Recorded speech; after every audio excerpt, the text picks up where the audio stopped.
નમસ્કાર, હું છું ભાવના ચૌહાણ. N7 ગુજરાતી ન્યૂઝમાં આપનું હાર્દિક સ્વાગત છે.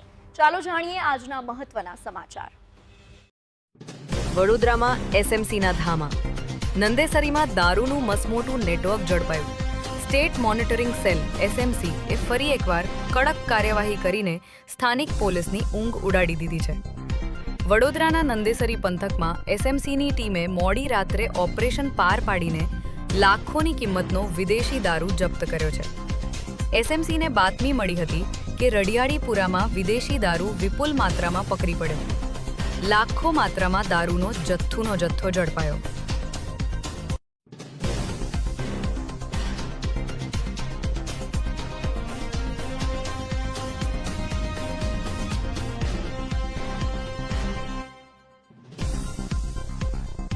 આ હતા અત્યાર સુધીના મહત્વના સમાચાર. તો આવા જ સમાચાર જોવા માટે જોડાયેલા રહો અમારી સાથે. નમસ્કાર.